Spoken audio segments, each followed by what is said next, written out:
জিনের সর্দারের দিক তাকাইলেন। সর্দারের হাতের মধ্যে খোলা তরবারি, জিনের সর্দারের হাতের মধ্যে খোলা তরবারি। জিন ওনার দিকে দেখে আগুন বাইরে হচ্ছে চোখ দিয়ে। আল্লাহর মুরিদ চিন্তা করে, উনি আমার পরে এত রাগান্বিত কেন? উনি জিগাইলেন, আপনারা কারা? বলে, এ মাওলানা সাহেব, আমরা কারা তোমরা চেনো নাই?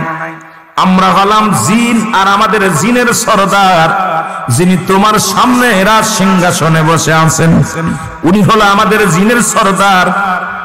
আমাকে আনছেন কেন? কয়, তুমি এই জিনের বাদশাহ তার সন্তানকে তুমি হত্যা করেছো, তোমার কঠিন বিচার হবে, এই জন্য বাদশাহর হুকুমে আমরা তোমাকে তুলে আনছি বিচারের জন্য। জোরে জোরে বলো আল্লাহু আকবার। আল্লাহর ওলির মুরিদ বলে, বাবা আমি কাউকে হত্যা করি নাই। কোন মানুষ হত্যা করে হঠাৎ করে তাকায় দেখে একটা জিন, উনি মাথা ফাটা অবস্থায় শুয়ে আছে। আল্লাহর ওলি জিগায় এই লোকটাকে, বলে তুমি কেন জিগাইতেছো? তুমি তো একেই মাথা ফাটিয়ে মেরে ফেলেছ, তুমি তো একেই তোমার হাতের লাঠি দিয়া তুমি তাকায় দেখো, তোমার লাঠির মধ্যে এখনো রক্ত মেখে আছে। ওই লাঠি দিয়া তুমি রাজার সন্তানকে হত্যা করেছো, জিনের সর্দারকে হত্যা করেছো, তোমার মৃত্যুদণ্ড নিশ্চিত, তোমার মৃত্যুদণ্ড হয়ে যাবে। আল্লাহর ওলির মুরিদ বলে, আপনারা ভুল বলতেছেন, আমি কোন জিন মারি নাই, আমি কোন মানুষ হত্যা করি নাই, আমি বনের ভিতরে একটা সাপ মেরেছি, একটা সাপকে আমি বাড়ি মেরেছি। বলে, যে সাপটাকে তুমি মেরেছো সেই সাপটাই ছিল জিনের বাচ্চা, তুমি তাকে হত্যা করেছো, তোমার বিচার হবে। জোরে জোরে চিল্লায় বলো মারহাবা। আর একটু জোরে বলো আল্লাহু আকবার। আল্লাহর ওলির মুরিদ একটু গাপিয়ে গেলেন, ভয়ের মধ্যে খোলা তরবারি দিয়া যখন আসতেছিলেন, মনে মনে দোয়া পড়তে লাগলেন। কারণ গাউসে পাক আব্দুল কাদের জিলানী বলেছে, বাবা যখন কোন বিপদে পড়বা সাহায্য চাইবা কার? আর একটু জোরে বলেন, আল্লাহর কাছে ফরিয়াদ করবা। উনি গাউসে পাককে স্মরণ করে মনে মনে স্মরণ করে আর আল্লাহর কাছে সাহায্য চায়। আল্লাহ তুমি গফুর রহিম, আল্লাহ তুমি দয়া করো আমার আল্লাহ, তুমি প্রভু, তুমি দয়ালু, তুমি মেহেরবান, তুমি ছাড়া আজকে বাঁচানোর কেউ আমার নাই। আল্লাহ তুমি আমাদেরকে দয়া করে দাও, দয়া করে আমাদের বাঁচাও। চোখের পানি ছেড়ে কাঁদতেছিলেন আর বলতেছে, গাউসে পাক আব্দুল কাদের জিলানী, আমি আপনার অদম, আমি অদম মুরিদ, আমার আদব নাই, বুদ্ধি নাই, আমি চিনতে পারি না জিনের বাচ্চাকে আমি হত্যা করেছি, আমি বড্ড ভুল করেছি। গাউসে পাক আব্দুল কাদের জিলানী, আজকে বিপদের দিনে আপনাকে আমি স্মরণ করলাম, আমার ভিতরে কোনো আদব নাই, কোনো বুদ্ধি নাই, কোনো মহব্বত নাই। এ গাউসে পাক আমি নগণ্য গোলাম, আমি মাওলারে ডাকলে আমার মাওলা হয়তো শুনবে না। আপনার কসিরা করে গাউসে পাকের খাতিরে আল্লাহ তুমি আমার দয়া করো, এই জিন জাতি থেকে উদ্ধার করো। গাউসে পাকের নামটা শোনার সঙ্গে সঙ্গে জিনের সর্দারের হাত থেকে তরবারিটা পড়ে গেছে থরথর করে, কিন্তু সঙ্গে সঙ্গে তরবারিটা জমিনের মধ্যে পড়ে গেছে। জোরে বলো মারহাবা। গাউসে পাকের নাম শোনার সঙ্গে সঙ্গে তরবারি হাত থেকে পড়ে গেছেন। জিনের সর্দার বলে, হে মানব জাতি, তোমার পীরের নাম কি? আমার পীরের নাম খাজা গাউসে পাক আব্দুল কাদের জিলানী, যার নামটা বিনা অজুতে একবার নিলে কাল্লা কেটে পড়ে যায়, যার নামটা বিনা অজুতে নিলে একটা পশম কেটে পড়ে যায়। কিয়ামত পর্যন্ত গাউসে পাকের নামটা কোন ব্যক্তি বিনা অজুতে নামটা নেওয়ার সঙ্গে সঙ্গে দেহ থেকে একটা পশম কেটে যায়। সেই গাউসে পাকের কত ক্ষমতা, কত পাওয়ার দিয়েছে আমার আল্লাহ। গাউসে পাকের কত জীবনী শুনছেন, ছোট্টটা কিয়ামতে বলতেছে আমি মাত্র। ওনার জীবনী নিয়ে অনেক আলোচনা করেছি, আমি গুনাহগার। ছোট্ট একটা বিষয় নিয়ে আলোচনা শুরু করেছি, যেহেতু শানে আউলিয়া আপনাদের ওয়াজ করেই তো কুল পায় না, কোথায় যাবো রে মুসলমান? শোনে নাও, এবার জিন জাতির সর্দার তরবারিটা ফেলে দিয়ে থরথর করে কাঁপতে লাগলেন। কই তুমি এমন একজনের নাম বলেছো, তুমি আগে বলো নাই কেন? বেয়াদবি হয়ে গেছে, আমারে তুমি ক্ষমা করো, আমি তোমারে মাফ করে দিলাম। আমার সন্তানকে হত্যা করেছো, আমার কোনো দাবি নাই। আমার সন্তান হত্যা করেছো। জিন জাতির যিনি কাজী ছিলেন, কাজীকে বলে হুজুর আমার সন্তানকে হত্যা করেছে, আমার ভিতরে কোনো কষ্ট নাই, কারণ যে গাউসে পাক যার নাম শুনে আমার অন্তরে কাঁদে গো, যিনি জগৎ বিখ্যাত আল্লাহর ওলি, তার মুরিদ যেটা বলছে এটাই ঠিক। যেহেতু আমার সন্তান জিনের শুরুতে ছিলেন না, ছিলেন সাপের শুরুতে, সুতরাং তিনি বুঝে মারেন নাই, না বুঝেই মেরেছে। এই জন্য আমি আল্লাহর ওলির মুরিদকে আমি ক্ষমা করে দিলাম। জোরে জোরে চিল্লা বলা যাবে না মারহাবা। জিনের সর্দার বলতে সোনাকে সসম্মানে রাখি আসো, যাও। উনি বলছে আমাকে নিয়ে যান, চলা শুরু করছে। জিনের সর্দার বলে দাঁড়াও, দাঁড়াও, তোমাকে আমি ক্ষমা করতে পারি, শর্ত একটা আছে। গাউসে পাকের নাম শুনে আমি তোমাকে মাফ করে দিছি, শর্ত একটা আছে, আমার সন্তানকে তুমি গোসল করাইবা, আমার সন্তানকে তুমি কাফন পরাইবা, আমার সন্তানকে তুমি দাফন করাইবা, আমার সন্তানের তুমি জানাজা পড়াইবা। যদি পড়ায় দাও জানাজা, তাহলে তোমাকে ছাড়তে রাজি। যারা বলেন মারহাবা। সঙ্গে সঙ্গে বলে হুজুর আমি রাজি। জিনেরদের কি করলেন? গোসল করাইলেন। ওই জিনের সন্তানটাকে গোসল করাইলেন, কাফন পরাইলেন, দাফন জানাজা পড়াইয়া শত শত টাকা ডাকে রে আল্লাহর ওলির মুরিদান যারা ছিল সবাই ওনার পিছে দাঁড়ায় আছে। উনি আশ্চর্য হয়ে গেলেন, এখানে কেমনে আমি আইলাম, এত মানুষ কই থেকে আসলো? অসংখ্য জিনেরা দাঁড়ায় নামাজ আদায় করলেন। জানাজার নামাজ শেষ হলো, আল্লাহর ওলির মুরিদ সঙ্গে সঙ্গে দুটি হস্ত তুলিয়া দোয়া করলেন আল্লাহর দরবারে, আল্লাহ এই জিনের সর্দারের সন্তান দুনিয়া থেকে বিদায় হয়ে গেছে, আল্লাহ তাকে তুমি ক্ষমা করে দাও। ইয়াউমাল কিয়ামতের ময়দানে বিচার হবে জিন এবং ইনসান, এই মানব এবং জিন জাতির বিচার হবে। আল্লাহ তোমার দরবারে গাউসে পাকের ওসিলা করে দুটি হাত উঠায়া দিলাম, তুমি তাকে মাফ করে দাও। এবং জিন জাতির সন্তানের জন্য দোয়া করলেন। এবার জিনের সর্দার বললেন, ও আমার সৈন্যরা তাড়াতাড়ি যাও, হুজুরকে গাউসে পাকের কদমে সম্মানের সঙ্গে পৌঁছায়া দাও। মুরিদকে উড়াইয়া নিয়ে আবার গাউসে পাকের সামনে হাজির করে দিলেন। সবাই আশ্চর্য হয়ে গেলেন। গাউসে পাকের সামনে যখন হাজির করা হলো, এ মুসলমান, অন্য মুরিদানরা বলে হুজুর উনি তো গায়েব হয়ে গেছিল, কই থেকে আসলো? গাউসে পাক বলে, বাবা পৃথিবীর যে প্রান্তে থাকুক না কেন, আমার মুরিদ সন্তান যখনই আমাকে স্মরণ করে, আমি গাউসে পাক স্মরণ করতে দেরি, মুরিদের পাশে দাঁড়াইতে দেরি হয় না। জোরে জোরে চিল্লা বলা যাবে না মারহাবা। এ মুসলমান খাজা শুনে নাও, এই তো ছোট্ট একটা আল্লাহর ওলি বললেন, খাজা মাইনুদ্দিন চিশতির কথা কে বা না জানে? জানেন? জোরে বলেন জানেন কি জানেন না? একটা জীবনে নিয়ে আলোচনা করলে আপনাদের সময় লস হয়ে যাবে। কিছু কিছু কথা বলবো, গুরুত্বপূর্ণ কথা বলবো।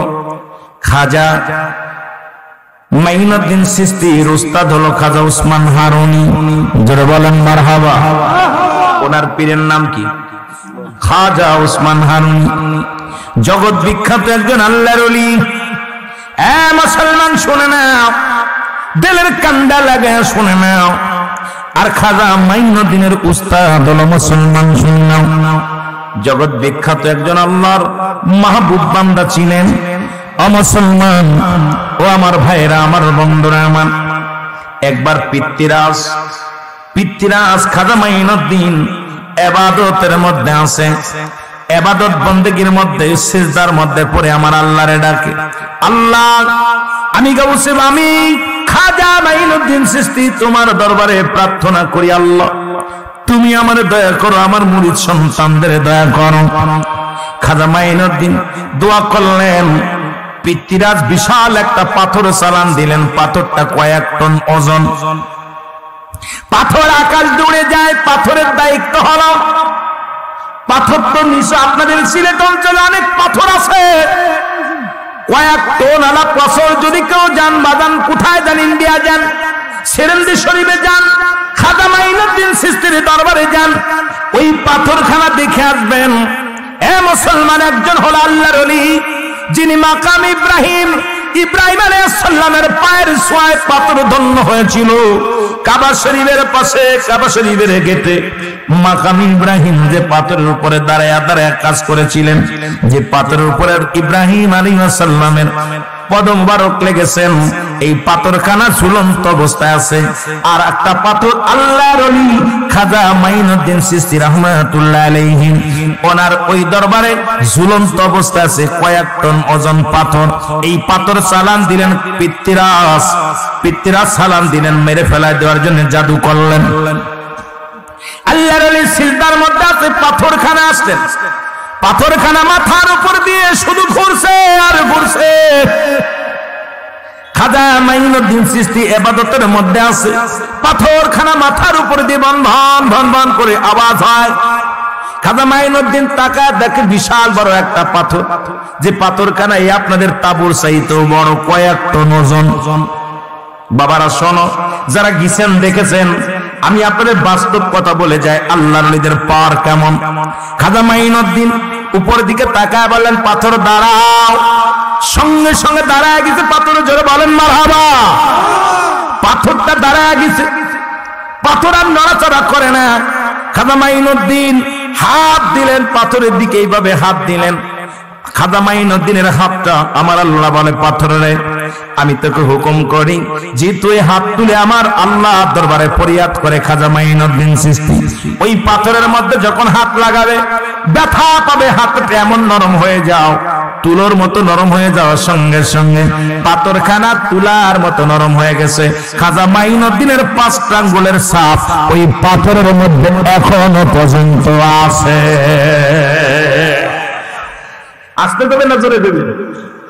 ওলি আল্লাহর দেশে বাস করেন, অসংখ্য ওলি আল্লাহর দেশে কোন নবী আসেন নাই, অসংখ্য ওলি আছে।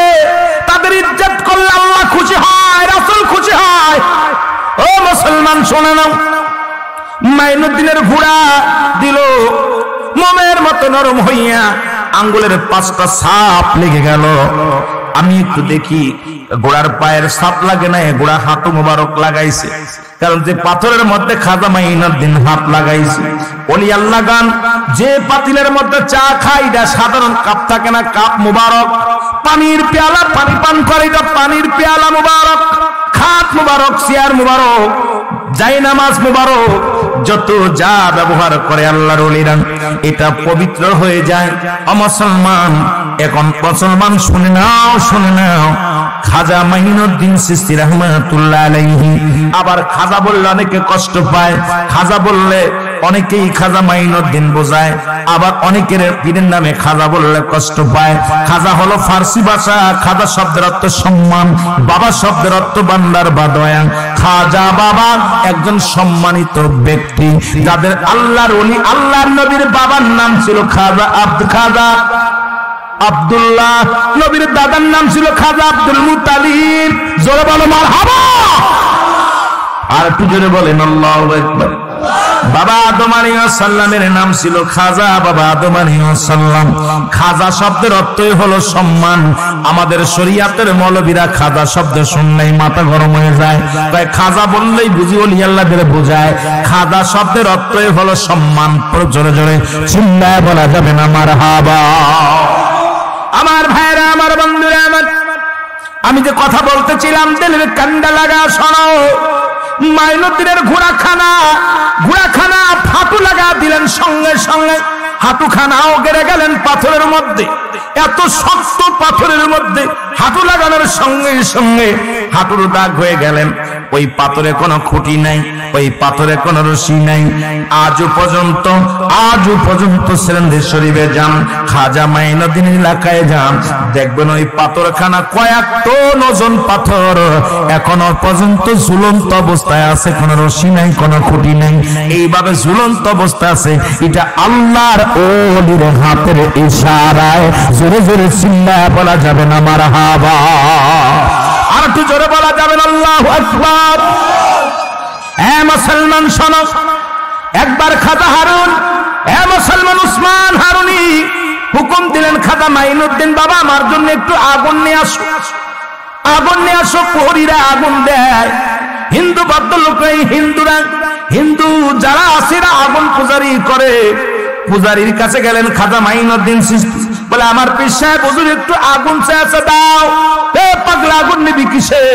আমাদের আগুন পূজা করি, আগুনে হাত দিলে পড়ে যাবি, আগুনের মধ্যে হাত দিলে আগুন পড়ে যাবি, নিবি কিসে? তোমার হাতের উপরে দাও, একটু আগুন আমার হাতের উপরে দাও। হিন্দুরা বলে বাবা পাগল হয়ে গেছো, আগুনে হাত দিলেই পুড়ে যাবে, তোমার নেওয়ার কিছু আনো নাই, আগুন আমরা পূজারি করি, আগুন দেওয়াও যাবে না। খাজা মাইনুদ্দিন বলে দাঁড়াও, তোমাদের আগুনের মধ্যে আমি লাগবো, তোমাদের আগুনে পুড়াইতে পারবে না। খাজা মাইনুদ্দিন আগুনের মধ্যে লেবে গেলেন।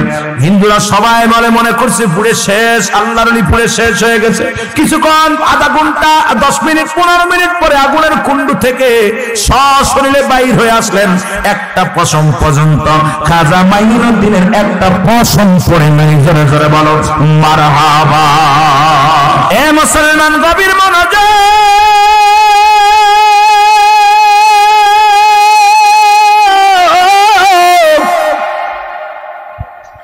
এরে বাবা অল্প একটু টাচ দিয়ে আমি মেন আলোচনায় যাব গো। শাহজালাল ইয়ামানি এই সিলেটের জমিনে আসবে।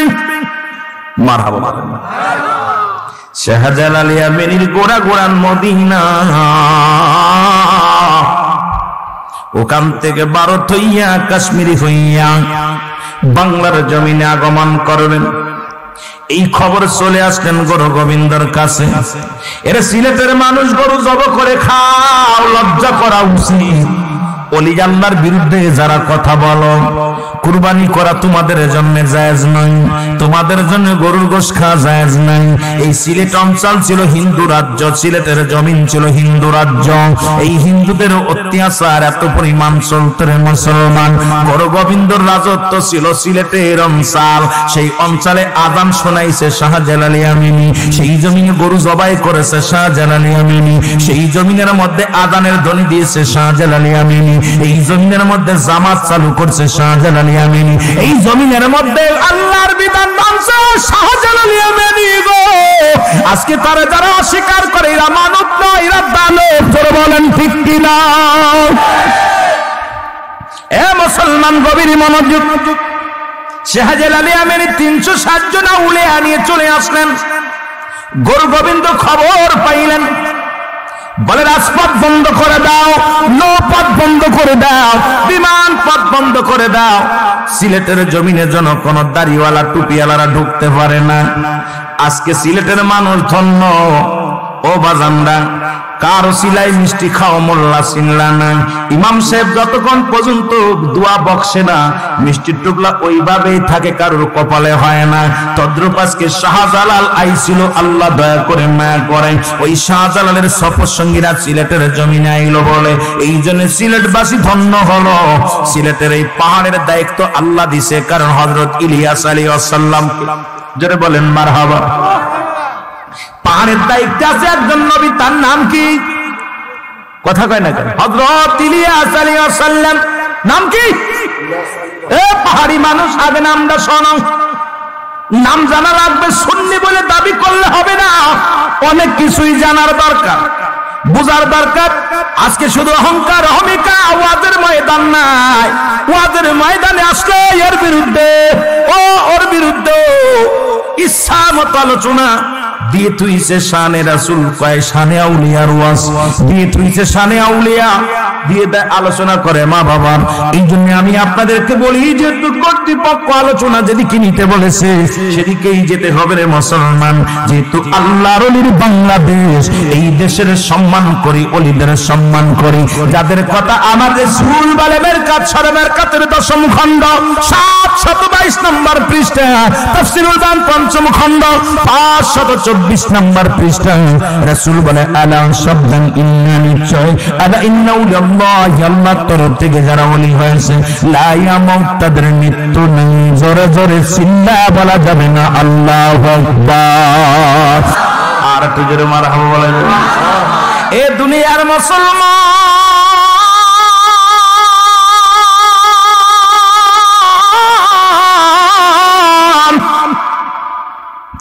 গুরু গোবিন্দ ঘোষণা করলেন কোন দাড়িওয়ালা কোন টুপিওয়ালা যেন সিলেটের জমিনে ঢুকতে পারে না। সব নদী নালা সব বন্ধ, হরতাল অবরোধ, সব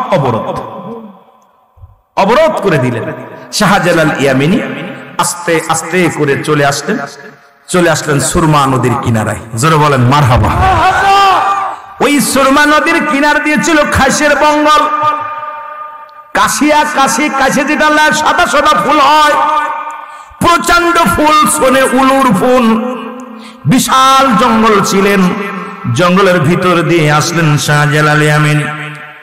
সাথীরা কয় ও আল্লাহর ওলি, আর হাঁটতে পারি না, চলতে পারি না, আর কত দূর।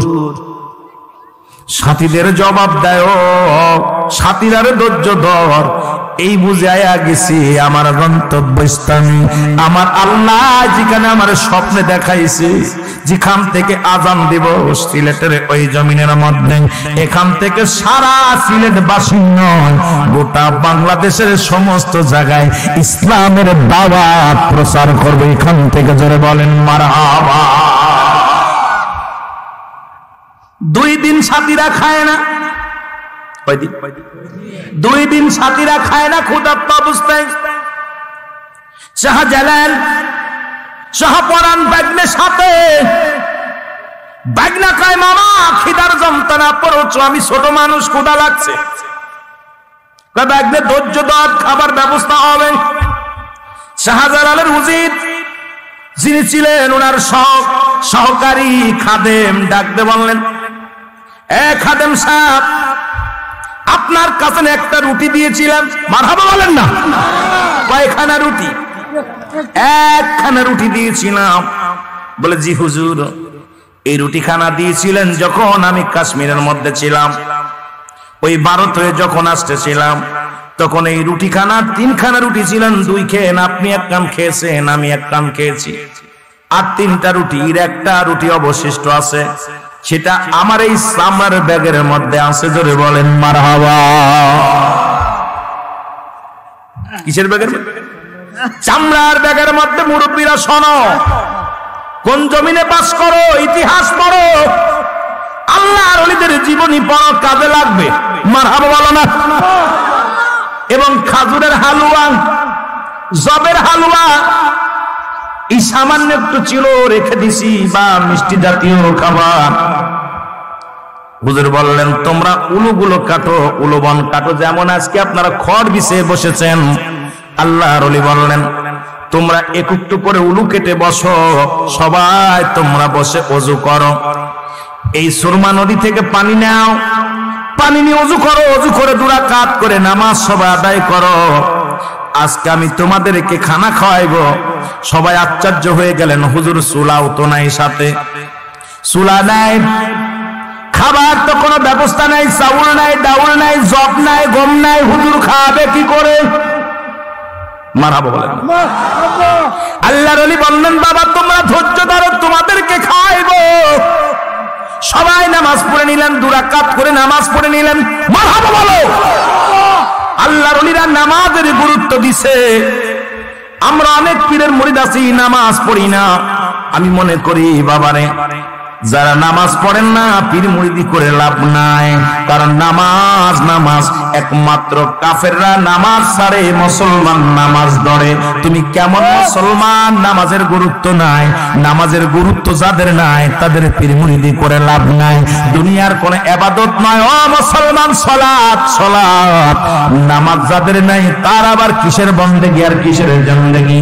নামাজটা সহি শুদ্ধভাবে আদায় করতে চাই কি চাই না? আমার বাজানেরা, আল্লাহর ওলি কি করলেন? সবাই বসে গেলেন। 360 জন উলে একত্রিত হয়ে বসে গেলেন। 59 জন বসলেন। সুবহানাল্লাহ বলেন না? সুবহানাল্লাহ। শাহজালাল ইয়ামানি বললেন, বাবা তোমরা সবাই বসো, কোন চিন্তার কারণ নাই, পর্যাপ্ত পরিমাণ খানা আছে, তোমাদের খানা খাওয়ানো হবে। মানাবো বলেন না? উনার সহকারী খাদেমকে, 1 নাম্বার খাদেম যিনি, ওনাকে ডাক দিয়ে বললেন, তোমাকে অনুরোধ করি সবাইকে একটা করে রুটি দিবা। কয়টা করে? একটা করে রুটি দিবা। সবাই ক্ষুধার্ত অবস্থায় আছে। আর শাহাদত আঙ্গুল মারকে যেটুকু জড়ায়, এই আঙ্গুল দিয়ে একটা করে টান দিয়ে একটু করে হালুয়া দিবা, মিষ্টি হালুয়া। ওই রুটির মধ্যে লাগায় দিবা। 2টা আঙ্গুল লাগাবা না, একটা আঙ্গুল লাগাবা মাত্র, শাহাদত আঙ্গুল মোবারক। বিসমিল্লাহ বলবা। আর ওই পাতিল থেকে একটু করে হালুয়া লাগাইয়া একটা করে রুটি সবাইকে দান করে দিবা। সবাই প্রাণ ভরে খাবে। আমাকেও একটা দিবা। জোরে জোরে বলেন মারহাবা। কত বড় আশ্চর্য, কত বড় ইতিহাস! সিলেটের মানুষ শোন, তোমাদের কত দাম। আমার বাজার না, আমাদের বাংলাদেশের জাতীয় পাখির নাম কি? কথা কয় না? দোয়েল পাখি। ও তো দাম জানে না, ওই জন্য জেনে শুনে ময়লার পর পড়ে। কথা কন ঠিক কিনা? ও যদি জানতো যে আমি বাংলাদেশের জাতীয় পাখি, ওর পা ধোয়াই খাইয়ে দেওয়া লাগতো, সিয়ার দেওয়া লাগতো, বয় দোস্ত তুই জাতীয় পাখি।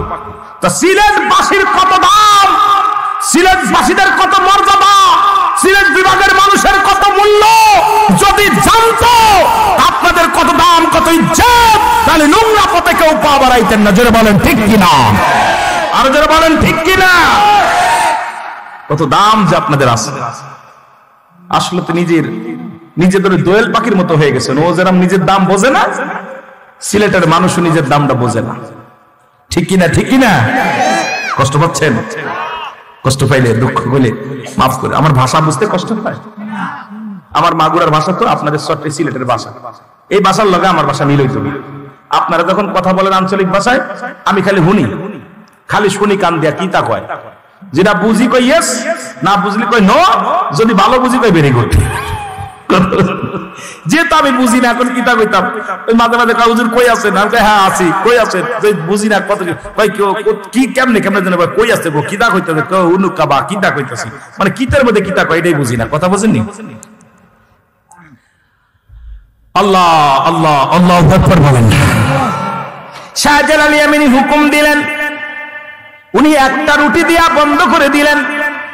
একটা রুটি প্রথম দিলেন, দিয়া হালুয়া দিয়া নীরব আছে। আল্লাহর ওলি বলে, কি হলো দাও? হুজুর একটু কানে কানে কথা বলতে চাই। বলে কি? বলে হুজুর আমার কাছ তো রুটি দিছিলেন কয়টা? একটা। হুজুরের লোক তো এখন 359টা।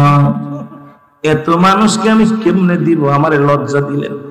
আমি একজনের দিতে পারবো, বাকিগুলো আমি হাত ঢুকাই পাবো কি পাবো না।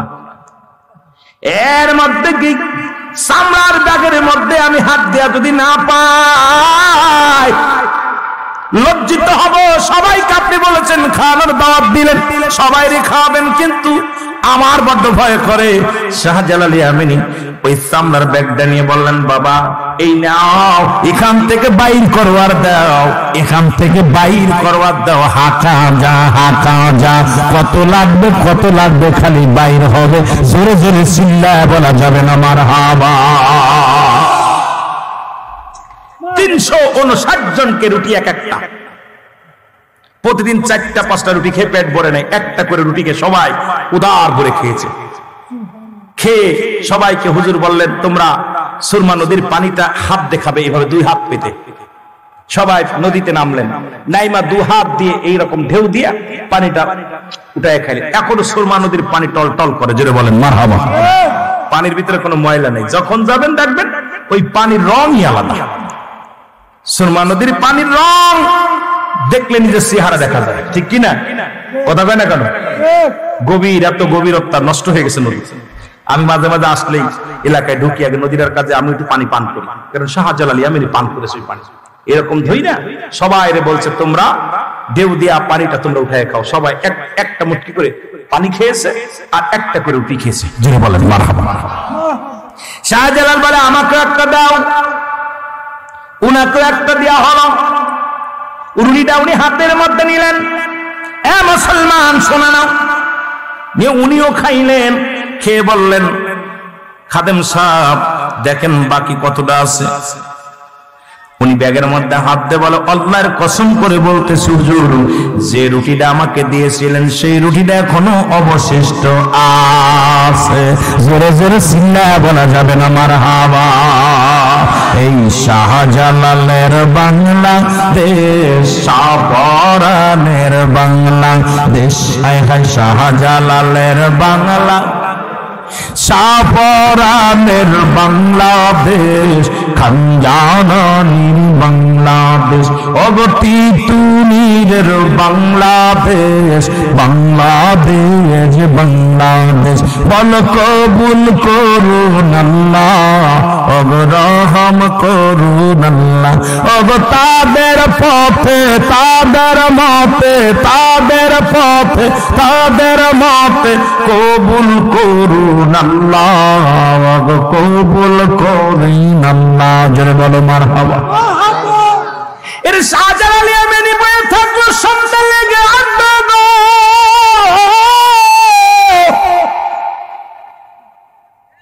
ভক্তবিন্দু সবাই বলে হুজুর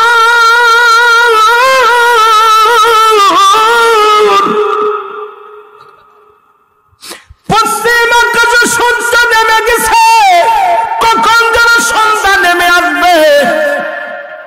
চারিদিকে হিয়ালের হানা, বাঘের হানা, ভয়ঙ্কর ভয়ঙ্কর পশুর হানা গুনা দেয়। আল্লাহর ওলি বলে টেনশনের কোনো কারণ নাই। বলে হুজুর এত বড় নদী পার হব কেমনে, সাঁতারও জানি না। মারহাবা। এত বড় নদী পার হওয়া যে সম্ভব নয়। আল্লাহর ওলি বলে ভয় নাই, ভয় নাই। ও বাবারা তোদের ভয় নাই, আমি আল্লাহর ওলি শাহজালাল ইয়ামানি যতক্ষণ পর্যন্ত তোমাদের কাফেলা আছি, ও বাবা তোদের ভয় নাই, তোদের ভয় নাই।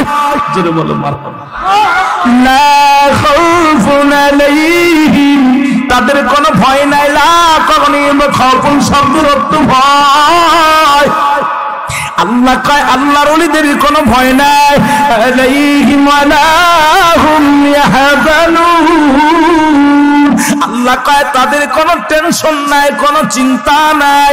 ও আল্লাহর ওলি এবার 2 রাকাত নামাজ পড়ে বললেন তোমরা তাড়াতাড়ি করে আসো, সন্ধ্যা লাগার আগেই আমাদের জায়গা মতো যা লাগবে।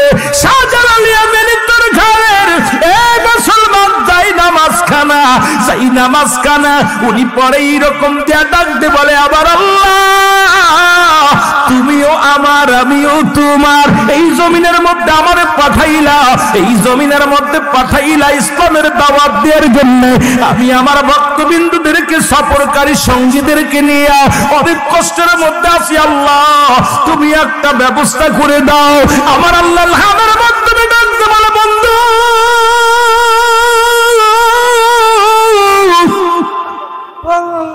এত টেনশন করো কেন, তো চিন্তার কারণ নয়। ঘাড়ে তোমার ওই যাই নামাজখানা সাগরের মধ্যে ফেলে দাও। মারহাবা। আল্লাহর ওলি ডাক দিয়ে কয়, ও ভক্তবিন্দু তোমরা চিন্তা করো না, উপায় একটা পেয়েছি। আজকে আমি এই জায়নামাজে ভর করে নদী পার হব, এই নদীটা পার হয়ে যাব। আল্লাহর ওলি জায়নামাজটা সাগো বাদাম দেয় সুরমা নদীর তীরে ফেলে দিলেন। বেশি রইলেন, ডাক দিয়ে বলে, বল আমার সঙ্গীরা এই জায়নামাজে করে একজন নয়, দুজন নয়, 360 জন আউলিয়া এই পাহাড় নদী নদী নালা পার হইয়া এই সিলেটের জমিনে আগমন করলো। গুরু গোবিন্দ ঠাকাইতে মুসলমান বাজানদের ঠাকাইতে পারে নাই। আরো জোরে, আরো জোরে। এসে আজান দিছে, আল্লাহু আকবার, আল্লাহু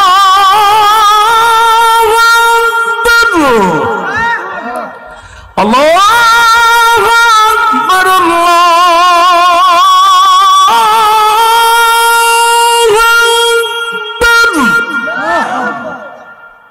গুরু গোবিন্দের প্রসাদ এরকম ঢোলা শুরু করছে। আহা, উনি চিন্তা করে কিসের আওয়াজে ঝড়ে আমার এই প্রাসাদ, এই বিল্ডিং তো কোনো ঝড়ে কাঁপার কথা না, ভিত্তি মজবুত, কিন্তু ঘরে গেল।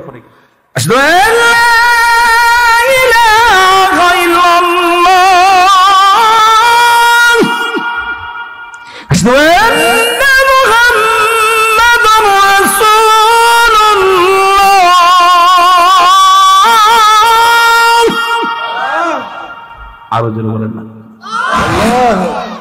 গুরু গোবিন্দের প্রসাদ চারিপাশে যে বাউন্ডারি ছিল এটা ভেঙে গেল। মারহাবা বলেন না, আরো জোরে। 360 জনকে একসাথে নিয়ে তাকবীর দিলেন, নারায়ে তাকবীর। আস্তে না জোরে হবে, নারায়ে তাকবীর, নারায়ে রিসালাত। চালু করে দিলেন, পতাকা উঠায় দিলেন, নারায়ে তাকবীর, নারায়ে রিসালাতের এই স্লোগান শাহজালাল ইয়ামিনী সিলেটের জমিনে প্রথম আনলেন। জোরে বলেন মারহাবা, আরো জোরে, আরো জোরে। হে মুসলমান, আল্লাহ আছে যেখানে, নবী আছে সেখানে, শাহজালাল প্রমাণ করে দিলেন। এই গুরু গোবিন্দ চেষ্টা করলো, এখানে কি করা যাবে না। এরপরে ঘোষণা করে দিল, মৌলবীরা আইসে আইসে সব তো যাওয়ার আগে অনেক অত্যাচার, কুরবানি করা। আপনারা জানেন যে আপনারা ওই যে বুরহানুদ্দিনের কাহিনী শুনছেন। বুরহানুদ্দিন তার সন্তানের আকিকা করার কারণে, আপনারা অনেক ইতিহাস পড়ছেন, বুরহানুদ্দিন সন্তানের আকিকা করলেন। গরু গোবিন্দ শুনতে পারলো যে তার সন্তানের আকিকা করেছে গরু কুরবানি করে। এই গোস্তর টুকরা একটা কান, এই গরুর একটা টুকরা বা কান, এটা ভেসে গেল, কাকে ঠুকায় উঠাইলো। এরপরে খবর খুঁজতে খুঁজতে শুনতে শুনতে শুনলো যে অমুক ব্যক্তি বুরহানুদ্দিন তার সন্তানের আকিকা করেছে। ছেলের বদলি তার ছেলেকে এনে হত্যা করলো, তার গলাও কেটে ফেললো। জোরে বলেন আল্লাহু আকবার। এখন কি আপনাদের এই সিলেটে গরু কুরবানি হয়? তার ছেলেকে কুরবানি করা হয়? কথা বলেন না কেন? ছেলেকে জবাই করা হয়। শাহজালাল ইয়ামিনী এত কষ্ট করে ঈদের জামাত আপনার জুম্মার নামাজ চালু করলেন, ঈদের নামাজ চালু করলেন, এরপরে কুরবানি চালু করলেন। গোটা বিশ্ববাসীকে জানিয়ে দিলেন, সিলেট থেকে ইসলামের পতাকা পথ করে উঠবে, এখান থেকে সুন্নিয়াতের পতাকা উঠবে, নারায়ে রিসালাতের পতাকা উঠবে, নারায়ে তাকবীর, আল্লাহু আকবার। ঠিক কিনা? আর একটু জোরে বলেন মারহাবা, আরো জোরে বলেন মারহাবা। কষ্ট হয়। ঠিক এইরকম ভাবে ফুলতলি মাসলাদের আল্লাহর ওলি যিনি ছিলেন মরহুম হুজুর, অল্পটা কথা বলে যাব। ওনার একটা মাহফিলে গেলাম আমি, তখন আমার দাড়ি মোছ ওঠে নাই। 2006 সালে, কয় সালে? 2006 সালে, 6 অথবা 4, মানে আমার মনে 6 অথবা 4। এখন বর্তমান আমার 43 বছর বয়স চলে। দেখে মনে হয় আমি বাচ্চা, আসলে না, কেবল চুল পাকা শুরু করছে। তবে আপনাদের দুয়ার বরকতে আমার স্পিরিট বাড়ে। যখন আমি মাহফিলে বসি, যখন এমনি থাকি, তখন আমার মনে হয় আমি কিছু বুঝি না। যখন মাহফিলে আসি, শ্রোতা চেহারা দেখি, মদিনাওয়ালার খাতিরে স্পিরিট কই থেকে যেন বেড়ে যায়। মারহাবা বলেন, আরো জোরে বলেন। উনার দরবারে 14 বছর বা 40 বছরের এক পাগল আসলেন, ছালা পরা পাগল। এই ওয়াজটা আমি উনার মুখ দিয়ে শুনেছি এবং উনি বলছে, ওনার ওয়াজটা ফুলতলি মাসলাদের যিনি বড় পীর কেবলা জান ছিলেন, ওনার আহলে বায়াত নয়, উনি নিজে করছে ওয়াজটা। ওই ওয়াজটা করেছিলেন জাফলং এর জমিনে। তামাবিল জাফলং শুনেছেন, নাম দেখছেন, গেছেন নাকি? ওখানে ওয়াজ করতেছিলেন। তখন আমি বাচ্চা মানুষ কয়েকটা দাড়ি মারি উঠছে, আলোচনা করতে যায়। উনি বললেন এই পাগলটা উনার কদমের মধ্যে উনি আসলেন, সালা পরা পাগল। কি পরা পাগল? সালা পরা পাগল। আল্লাহর ওলি উনার হাতে একটা লাঠি থাকতো সবসময়। এই লাঠিটা কাঠের লাঠি, বেতের লাঠি, কাঠ দিয়া লাঠি, সুন্দরী কাঠের লাঠি একটা ছিল, সুন্দর একটা লাঠি ছিল। এই লাঠিটা উনার হাতের মধ্যে। তখন ভক্তবিন্দু উনি নাম আসতেছেন, খানকা থেকে আসতেছেন, পথের মধ্যে ওই পাগলটা নিয়ে হাজির। পাগলকে বলতেছে এই আল্লাহর ওলি আছে। ভাই উনি আল্লাহর ওলি না, আমি আল্লাহর ওলি। কথা বল, নাউজুবিল্লাহ বলেন না, একটু বলেন আল্লাহু আকবার। ফুলতলি মাসলাকের যিনি পীর সাহেব কেবলা, ওনার সামনে দুইবার বলছে, আরে উনি আল্লাহর ওলি না, আমি আল্লাহর ওলি। উনি বলতেছে এদিকে আসো বাবা। কে পীর? আমি পীর। দেখা আমি কে? তুমি মুরিদ, আমি পীর। আল্লাহু আকবার বলেন। তুমি আমি পাগলের সঙ্গে খেলা হচ্ছে। আল্লাহর ওলি লাঠিখানা দিয়ে একটা বাড়ি মারছে। ফুলতলি মাসলাকের পীর সাহেব কেবলা উনি একটা বাড়ি মারছে পিঠের মধ্যে, সঙ্গে সঙ্গে না আপনি পীর, সুবহানাল্লাহ বলেন না। দ্বিতীয় আরেকটা বাড়ি মারছে, আপনি পীর, আপনার 14 গোষ্ঠী পীর, তাহলে বলেন মারহাবা। এক বাড়ি খায়া, দুই বাড়ি খায়া 40 বছরের পাগল ভালো হয়ে গেছে, সুবহানাল্লাহ বলেন না। উনি বললেন মানুষ লাঠি দিয়া পিটায়, ডাক্তার না। আল্লাহর ওলিদের হাতের লাঠি হলো ওষুধ। আল্লাহর ওলিদের হাতে লাঠি মুবারক ওষুধ। উনি একটা লাঠি দিয়া পিটাইয়া, আমার বাবারা একটা বাড়ি মারার পর বলে, হুজুর আপনি পীর, আমি না। আপনার আরেকটা বাড়ি যেই মারছে, আপনার 14 গোষ্ঠী পীর, আমি না। কথা বুঝেননি? আমি মরি। সঙ্গে সঙ্গে উনি কাপড় পরা, ওই যে কাপড় পরা শুরু করেছে, আর জীবনে কাপড় খোলে নাই। এ মুসলমান আমার বাবারা, সুতরাং এই অসংখ্য বাংলাদেশের যত ওলি আল্লাহ আছেন প্রত্যেকের কেরামতি আছে, জোরে বলেন ঠিক কিনা? ওলিদের কাছে আসে ওহী, নবীদের কাছে আসে কি ওহী, ওলিদের কাছে আসে ইলহাম। ওলিরা দেখায় মুজিজা, ওলিরা দেখায় কি কেরামতি, আর নবীগণ দেখায় মুজিজা, জোরে বলেন ঠিক কিনা? কেরামতি দেখায় হলো ওলি আল্লাহ, আর মুজিজা দেখায় কারা? নবীগণ, জোরে বলেন মারহাবা। সুতরাং অসংখ্য আল্লাহর ওলি যারা আছেন, আজকে খাজা ফরিদপুরীর মুরিদ যারা আছেন, একটু হাত তোলেন দেখি, মারহাবা বলেন না, আরো জোরে বলেন। অনেক মুরিদ দেখতেছি, মারহাবা বলেন। খাজা ফরিদপুরী আট্টশির জমিনে যখন আসলেন, তখন হুজুর যখন আসলেন প্রথম, তখন ইয়ং বয়স। একটা কথা বলে যায়, ভালো করে শোন। আমি ওই দরবারে ক্লাস 1 থেকে লেখাপড়া করেছি, বিশ্ব জাকের মঞ্জিলে ক্লাস 1 থেকে লেখা। অনেকবার হুজুরের সঙ্গে খানা খাওয়ার সুযোগ হয়েছে, আল্লাহ আমার খাওয়াইছে। হুজুরের খেদমতে গোলামি করার সুযোগ আল্লাহ দিয়েছিল। দীর্ঘদিন হুজুরের কদমে ছিলাম। আমার বাবারা, অনেক বক্তাগণ এখন আছে, অনেকে মারসাইতে মামুর বাড়ি, মারসাইতে মাসির পরে বেশি, অনেক আছে মারসাইতে মামুর বাড়ির গল্প ছেলেই করে বেশি। আমার বাবারা, কষ্ট হচ্ছে আপনাদের? আর অল্প একটু আলোচনা করবো, গভীর মনোযোগ।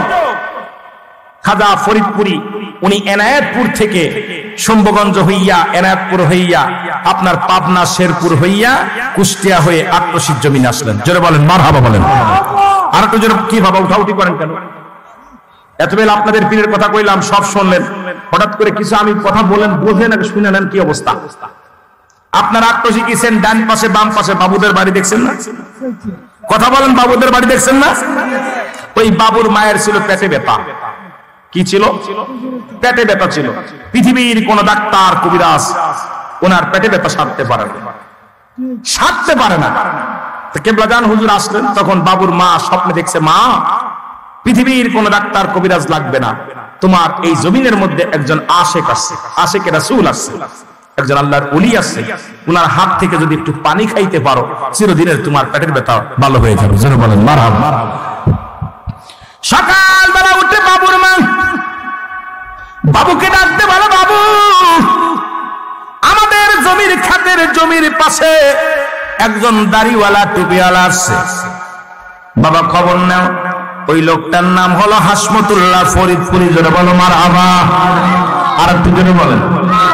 নাম বলেছে, দেখতে এমন, আমি স্বপ্নের মধ্যে দেখেছি, অনেক সুন্দর চেহারা, অনেক সুন্দর, লোকটা এইরকম, চেহারা এরকম, সব বলেছে। বাবু ঘুম থেকে উঠে চলে আসলেন, এসে দেখে খাজা ফরিদপুরি ওনার হাতের মধ্যে তাসবিহ লইয়া একটা ফাঁকা ময়দানের ভিতরে আমার আল্লাহর জিকিরে মশগুল হয়ে আছে। জিকির বলে সুবহানাল্লাহ, আলহামদুলিল্লাহ, আল্লাহু আকবার। জিকির করে চোখের পানি ফেলে ফেলে কান্দে, জোরে জোরে বলো মারহাবা। গাউসুল আজম ফরিদপুরি, গাউসুল আজম আউলিয়ার সরদার, তোমাকে দিয়াছেন আল্লাহ রহমত। আরো জোরে বলেন, তোমাকে দিয়াছেন আল্লাহ রহমত। অরশ আবসরে আগবার যাকে রাসেলা খেলা দরবার শরীফে আছেন, দরবার শরীফে আছেন আমার দয়াল বাজান, তোমাকে দিয়াছেন আল্লাহ রহমত। গাউসুল আজম ফরিদপুরি, গাউসুল আজম